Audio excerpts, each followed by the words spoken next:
네, 전 시간에 이어서 그래서 2부를 좀 시작해 보도록 하겠습니다. 우선 여러분께 우리 딜레마 논증 또는 이제 그 양도 논법이라고 하는 이러한 그 논증, 그 연역 논증에 대한 설명을 좀 드리겠습니다. 마찬가지로 이 양도 논법도 그 타당한 연역 논증일 수도 있고 부당한 연역 논증일 수도 있거든요. 일단 이 양도 논법이라는 이 딜레마 논증이 어떤 형식으로 이루어져 있는지에 대해서 제가 설명을 좀 드리겠습니다.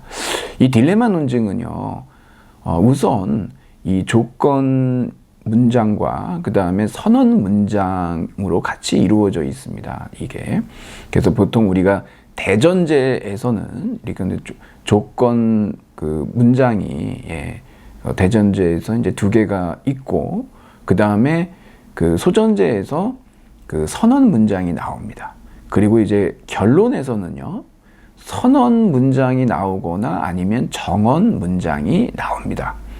보통 이제 그런 식으로 이루어져 있거든요. 그래서 그 딜레마라고 하는 뜻 자체가 이게 이중 가정이란 뜻이 있거든요. DI가 투고 그 다음에 렘마라고 하는 것이 assumption에서 가정이에요. 그래서 이중 가정. 그래서 여러분들이 조건 문장 두 개가 이제 그 연업 명제로 결합이 되어 있고 아니면 이렇게 떨어뜨려져 있죠. 그 다음에 이제 선언 문장이 나오는데 그 우리가 네 가지로 양도논법을 좀 구분해서 그 설명할 수가 있습니다. 어떻게 설명할 수가 있냐면 우리가 단순이냐 복합이냐 그 다음에 구성이냐 파괴냐 이것으로 해가지고 네 가지가 나오거든요. 제가 여러분에게 이미 PPT라든가 또 자료를 통해서 드렸기 때문에 여러분이 그거를 좀 보시면서 구분을 좀 해두시면 돼요. 일단 여러분 그 단순 양도논법이라고 하면은 결론이 정언 명제로 이루어져 있는 거죠. 그냥 A다, 뭐 B다 이런 식으로 나와 있습니다. 정언 명제는 우리가 말씀드렸듯이 뭐 S는 P다라고 나와 있는 문장을 얘기하죠. 근데 만일에 결론이 선언 문장으로 돼 있다. 예를 들어서 뭐 A 또는 B 이런 식으로 나와 있다 그러면 그것을 우리가 복합이라고 얘기합니다. 그러니까 단순이냐 복합이냐는 이 양도논법의 결론을 보고 우리가 결정한다는 거예요. 그러면 구성적이냐 파괴적이냐는 뭘 보고 결정하냐 그러면 소전제를 여러분들이 보시면은요. 소전제가 그 선언 문장인데 이 선언 문장이 긍정인 경우가 있고 부정인 경우가 있어요. 즉 전건 긍정식 같은 식으로 그 조건 문장의 전건들을 전부 긍정하는 그러한 선언 문장일 때는 구성적, 후건을 부정하는 그러한 선언 문장일 때는 파괴적 그래요. 그래서 우리가 이것을 갖다가 뭐 단순 구성적, 단순 파괴적 또는 복합 구성적, 복합 파괴적 양도논법이라고 네 가지로 우리가 종류를 나눠볼 수가 있는 것이죠. 여기에 따르지 않았을 때 부당한 양도논법, 제가 예를 하나 거기에 드렸죠. 이렇게 되면은 이것은 타당하지가 않고 부당한 양도논법이 되는 겁니다. 이 양도논법을 우리가 이제 비판하는, 반박하는 몇 가지 방법들이 있는데 그건 우리가 이제 논증 비판학이라고 해서 뒷부분에서 이제 학습을 합니다, 이거를. 근데 제가 이제 그 전에 여러분한테 이제 이 과제로 여러분들의 어떤 그 논리적 위로를 한번 어떤 식으로 여러분들이 드릴 수 있겠느냐 뭐 그래서 과제를 하나 드렸는데 아니 그냥 여러분의 그냥 그냥 드는 생각을 쓰시면 됩니다. 이게 뭐 아주 뒤에 가면 어차피 다 하거든요. 대신에 여러분한테 이것과 플러스로 꼭 하나 제가 꼭 부탁을 드리고 싶은 게 뭐냐면 그 사실 이러한 딜레마 논증은 여러분이 서양 고대 그리스에서 일종의 이제 그때 뭐 고대 그리스의 어떤 르네상스라고 할 수 있겠죠. 그래서 이제 여러분 잘 아시는 소피스트 운동이라고 하는 것이 이제 등장을 합니다. 뭐 고르기아스니 뭐 프로타고라스니 굉장히 많습니다만 이런 사람들이 이제 그리스가 귀족정에서 직접 민주정으로 바뀌면서 굉장히 이제 소송이 난무했거든요. 이제 변호가 필요하고 이러다 보니까 자기 변호에서 그런 어떤 쟁론술이라든가 수사술이라든가 이런 것들을 가르치는 일종의 이제 정말 지자들이었죠. 소피스테스. 하지만 이들이 이제 나중에 이제 궤변론자로 되는 이유가 바로 이러한 그 양도논법들을 사용해서 그 정말 뭐 강한 논증을 약하게, 약한 논증을 강하게 만드는, 예. 소크라테스가 또 그게 또 죄목이었기도 했는데, 그런 일들이 좀 있었거든요. 근데 그 중에 제가 이제 부탁드리고 싶은 거, 요거 한번 여러분 꼭 찾아보세요. 보통 이게 이제, 지금은 뭐 그 법학과가 있는 학교도 있고, 없는 학교도 있고, 다 로스쿨로 바뀌고 그랬지만, 그래도 그 유명한 이야기인데, 이 프로타고라스라고 하는 사람하고 에우아틸루스라고 하는 사람의 이 소송 사건이 있어요. 이 프로타고라스는 아주 고르기아스 다음으로 굉장히 유명한, 예, 그러한 소피스트였습니다. 두 사람의 어떤 그 소송 내용들이 있고 또 직접 또 법정에서 서로 변론을 했거든요. 그 내용은 프로타고라스한테 이제 에리스틱이라고 그래가지고 쟁론술을 에우아틸루스가 배웁니다. 근데 조건을 달아요. 일단 내가 배워서 수업료 절반은 일단 내는데 나머지 절반은 이제 배워보고 내가 소송에서 첫 번째 소송에서 이기면 그때 주겠다. 상당히 똑똑한 친구죠. 근데 이 친구가 소송을 안 하고 그리고 수업료 반을 나머지를 그러니까 안 주고 있는 거예요. 그래서 이제 프로타고라스가 소송을 제기하죠. 어떻게 됐을까요? 궁금하죠, 여러분. 여러분 이거는 여러분이 꼭 상식적으로 반드시 알고 계세요. 왜냐하면 여러분이 어느 자리에 누구하고 어떤 대화를 하다가 이 내용이 나올 수가 있을지 모르거든요. 근데 이거 알고 계시면 여러분은 그냥 막 굉장히 그 상식이 풍부한 사람이 될 수가 있고 이렇게 쌓아가는 거죠. 그런 오밀조밀한 재미들이 좀 있지 않습니까? 예, 그럴 때 기분이 좋죠, 여러분. 꼭 찾아보세요, 여러분. 네, 제가 부탁을 드리겠습니다. 너무너무 유명한 소송 사건이고, 이 프로타고라스와 그의 제자인 에우아틸루스의 이 소송 사건은, 정말 여러분, 훌륭한 아주 교양인으로서 인정받으실 수 있는 그런 계기가 될 수 있습니다. 꼭 한번 찾아보시고, 제가 여기에서 말씀은 안 드리겠습니다. 여러분 찾아보시면 나오거든요. 예, 누가 이겼을까요? 예. 자, 그럼 양도논법은 제가 이 정도로 여러분께 말씀을 드리고, 제가 이제 오늘 여러분 그 과제가 있는데요. 이 과제를 여러분 한번 보세요. 거기에 문제가 이제 3문제가 나와 있는데, 그 마지막 문제 3번째도 마찬가지로 여러분들이 한번 기호화를 해보시면 좋을 것 같습니다. 하실 수 있습니다, 반드시. 그건 제가 안 가르쳐 드릴 거고, 여러분 이제 문제 1번에 보면 여기 약국들이 있죠? 근데 보기가 있는데 이 보기들을 여러분들이 한번 기호화 해보세요. 한번 바꿔보세요. 제가 니은을 한번 해드릴까요? A가 문을 열었다면 C도 문을 열었다. 요거를 갖다가 전건, 후건으로 해서 A이면 C. 되죠, 여러분? 하나 더 할까요? A가 문을 열지 않았다면 B가 문을 열었거나 C가 문을 열었다. not A이면 괄호로 묶어야겠죠? B 또는 C. 아시겠죠, 여러분? 이런 식으로 여러분들이 이 보기를 기호화를 쭉 해보시면, 그리고는 어떻게 해야 될까요? 지금 우리가 학습했던 함축규칙과 대치규칙을 사용해서 한번 여러분들이 정답이 뭔지 여러분들이 한번 도출해 내시면 되겠습니다. 이게 굉장히 수학적이거든요, 여러분. 연역 논증은 수학이니까요. 문제 푸는 것처럼 이렇게 하시다 보면 나중에는 굉장히 재밌습니다. 그 단계까지 가셔야 됩니다, 여러분. 굉장히 또 이런 문제 또 없나요? 막 이렇게 하게 되는 상황이 되거든요.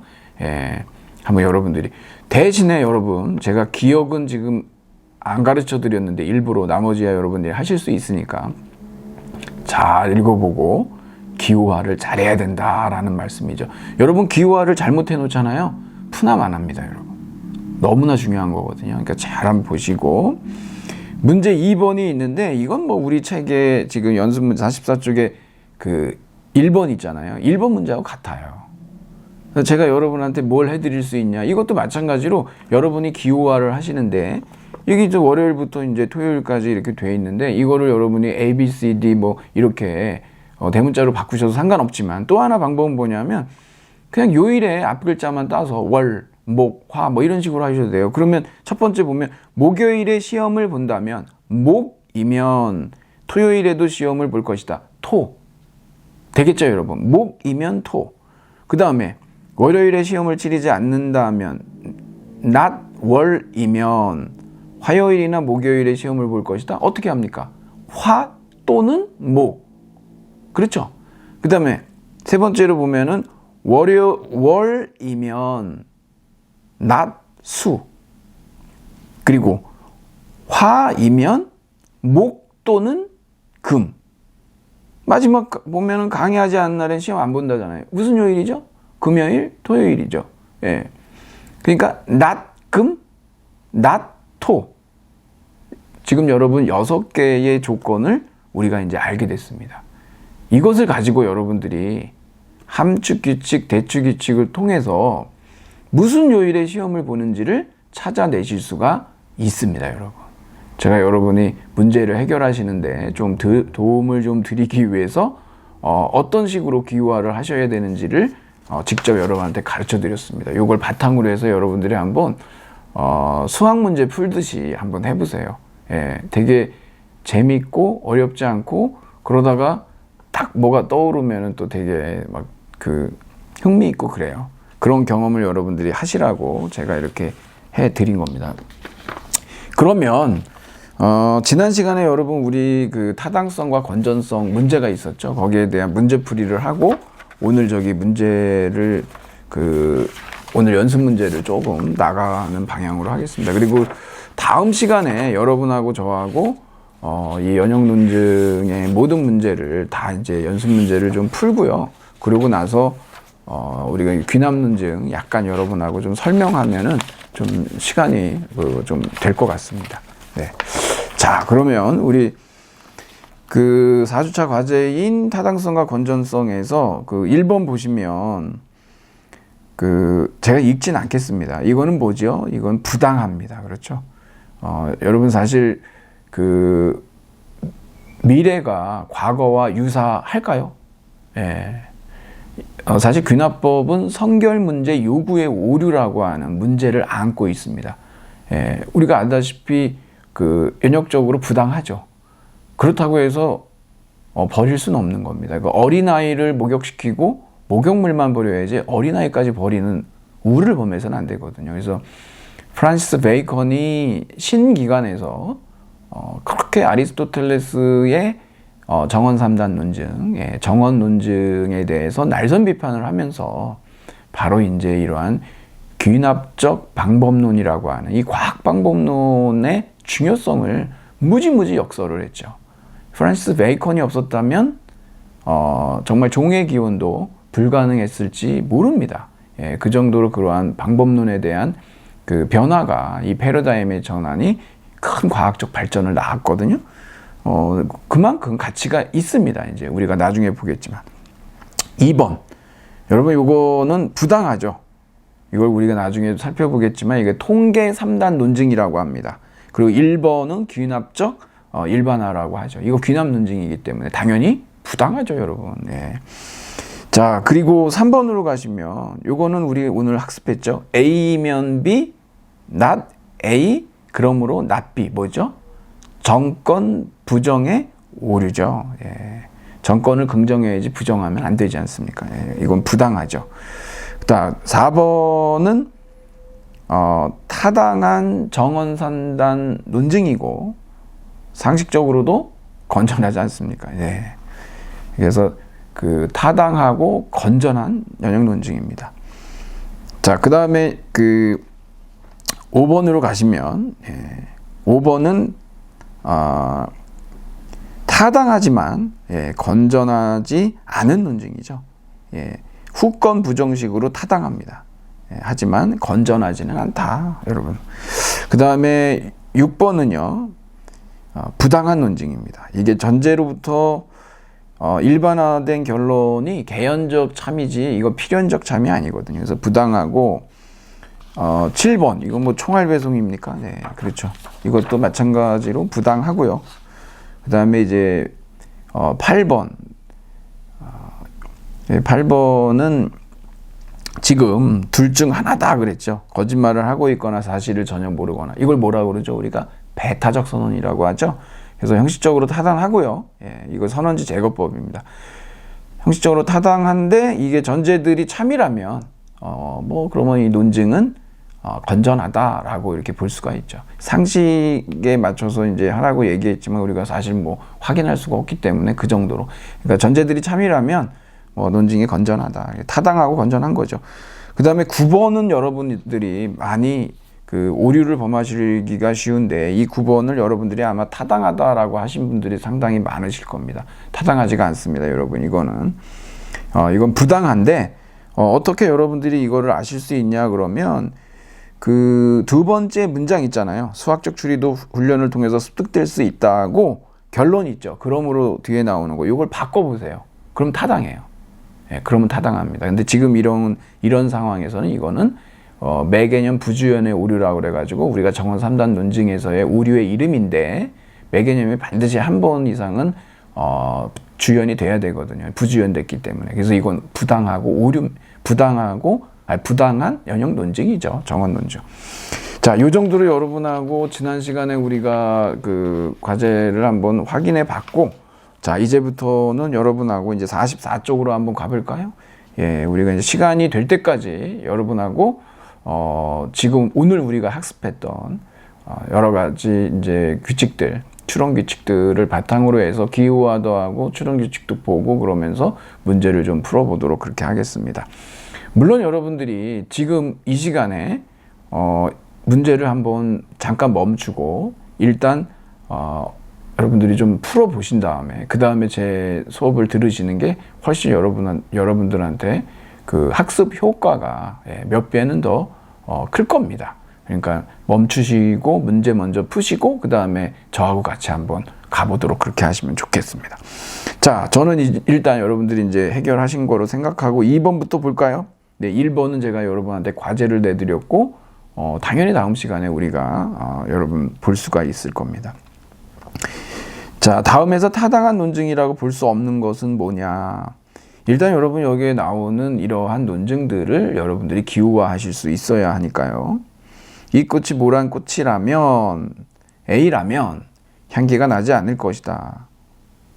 not B다. 그런데 이 꽃에는 향기가 난다. B다. 그러므로 이 꽃은 모란 꽃이 아니다. not A다. 이걸 뭐라고 합니까? 이거 여러분 우리가 후건 부정 논증이라고 그러죠. 타당합니까? 부당합니까? 타당하죠. 네.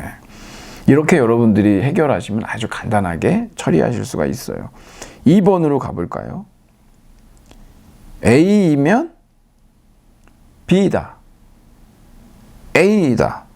그러므로 B다. 뭐죠, 여러분? 정권 긍정 논증. 모두스 포넌스라고 얘기했죠. 이것은 타당한 논증 유형입니다. 3번을 볼까요? 플라톤은 철학자이거나 남자이다. 선언 문장이 나왔네요. A 또는 B 이렇게. 플라톤은 철학자다. A다. 그러므로 플라톤은 남자가 아니다. not B다. 이거 뭐라고 우리가 얘기했습니까? 이게 선언 3단 논증인데 선언지를 긍정하면 오류죠. 선언지 긍정의 오류라고 했습니다. 그 다음에 여러분들이 찾아보셔야 될 게 뭐냐? 여기에 있는 이 선언이 배타적 선언인지 포괄적 선언인지를 반드시 확인해 보셔야 되거든요. 여기에서는 포괄적 선언이기 때문에 우리가 이제 알다시피 선언지 긍정의 오류라고 하는 것이 우리가 이제 정답을 잘 찾은 것을 알 수가 있는데 만일에 앞에서 우리가 봤던 것처럼 만일에 이게 배타적 포괄이다. 배타적 선언이다. 모순관계다라고 얘기하면 선언지를 긍정했다 하더라도 오류라고 얘기하실 수가 없다라고 말씀을 드렸죠. 그러니까 여러분들이 거기까지 두 단계를 거쳐서 확인하신 후에 넘어가셔야 된다는 겁니다. 여기서는 타당한 논증이 아닌 게 3번이죠. 4번으로 가볼까요? 만일 내가 공부를 열심히 한다면 장학금을 받게 될 것이다. A이면 B이다. B이면 C이다. 그러므로 A이면 C이다. 이걸 뭐라고 합니까? 조건 3단 논증, 연쇄 논증이죠. B라고 하는 그러니까 후건이 전건으로 연결이 되면서 이것이 매개념 개념으로 거의 바뀌는 거죠. 예. 그래서 직관적으로 우리가 A로부터 C가 이렇게 이런 결론이 따라 나온다라고 하는 것을 알 수가 있는 것이죠. 타당합니다. 5번은요. 모든 여우는 저주로 새끼를 키운다. 그러니 한반도 붉은 여우도 저주로 새끼를 키울 것이다. 여기에는 여러분 이거 사실 정원 3단 논증인데 전제가 생략이 하나 돼 있죠. 예, 그건 뭘까요? 모든 여우가 했고 한반도 붉은 여우 그랬으니까 한반도 붉은 여우도 여우다라고 하는 이러한 전제가 너무나 당연하기 때문에 군더더기니까 생략해 준 거죠. 이것까지 써 놓으면은 어쩌면 그렇게 박수받기 어려운 문장이 될 수도 있을 겁니다. 근데 이것은 그냥 생략된 가정. 왜? 우리는 이거 알 수 있으니까요. 그래서 5번도 타당한 연역 논증입니다. 따라서 정답은 3번. 이런 식으로 여러분들이 찾아주시면 돼요. 자, 3번으로 가볼까요? 다음 연역 논증의 타당성 혹은 건전성에 대한 설명 가운데 옳은 것은 그랬습니다. 이제 여러분 타당성은 논리적 사고, 건전성은 비판적 사고, 타당성은 건전성의 필요 조건. 이게 너무나 쉽게 여러분이 아실 수가 있죠. 네, 이렇게 나옵니다. 자, 만일 아인슈타인이 과학자라면 그는 물리학자다. A이면 B이다. 아인슈타인 물리학자다. B다. 그러므로 그는 과학자다. A다. A면 B, B, A 뭡니까? 후건 긍정의 오류죠. 타당합니까? 부당합니까? 당연히 부당한 논증입니다. 그리고 여러분 부당한 논증이기 때문에 건전하냐 건전하지 않느냐는 사실 따질 이유가 없습니다. 왜냐하면 타당성이 건전성의 필요 조건이기 때문에 이미 결판은 다 난 거죠. 일단 타당해야 건전이냐 건전하지 않냐를 따지기 때문에 그렇습니다. 4번으로 한번 가볼까요? 여러분 이런 문제는 매우 중요하고 우리가 뒤에서도 또 한 번 이런 문제를 접하게 될 텐데 여기에서 여러분들은 다음의 진술들이 모두 참이라고 할 때 반드시 참이라고 할 수 없는 것은 그랬는데 무엇보다도 중요한 거는 다음 진술들이 이게 조건들이거든요. 이 조건들을 여러분들이 정말 기호화를 잘 하셔야 돼요. 기호화를 실수했다. 푸나만 합니다, 여러분. 무슨 얘기인지 아시겠죠? 여러분들이 이거를 기호화할 때 정말 정신을 바짝 차려서 하시면 어렵지 않습니다. 근데 기호화를 잘못해 놓으면 아무리 풀어도 풀 수가 없는 상황이 돼버린다는 얘기죠. 자, 그럼 한번 해볼까요, 여러분? 하천이 기준 이상으로 오염이 된 것이라면 A라면 수용이 금지된다. B다. 이렇게 A이면 B다. 이런 식으로 한번 해보자고요. 그 다음에 하천이 기준 이상으로 오염된 것이 아니라면 뭐죠? not A라면 낚시가 금지되지 않는다. not C다. 이렇게 해보자고요. 일관적으로만 하면 됩니다, 여러분. 예. 낚시가 금지되거나 C이거나 취사가 금지된다. D이다. 수영이 금지되고 B이고 취사가 금지된다. D이다. 여러분이 여기 또는 그리고 라고 하는 걸 만일에 반대로 하셨다 그러면 아주 낭패를 보시게 되는 거예요.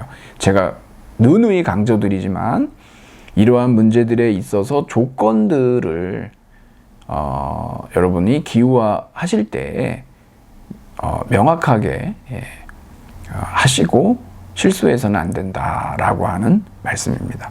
자, 그럼 한번 찾아볼까요? 1번 볼까요? 낚시가 금지되면 수영이 금지된다. C면 B다. 이건 어디서 나오냐라고 하는 것이거든요. 여러분 우선 2번이 아니라 그 두 번째 조건을 한번 볼까요? not A면 not C예요. 이거하고 논리적으로 동치는 뭘까요? 대우죠. C이면 A죠. 네. 자, 그러면 어떻게 됩니까? C이면 A니까 저기 첫 번째 조건하고 두 번째 조건을 합치면 어떻게 돼요? A이면 B,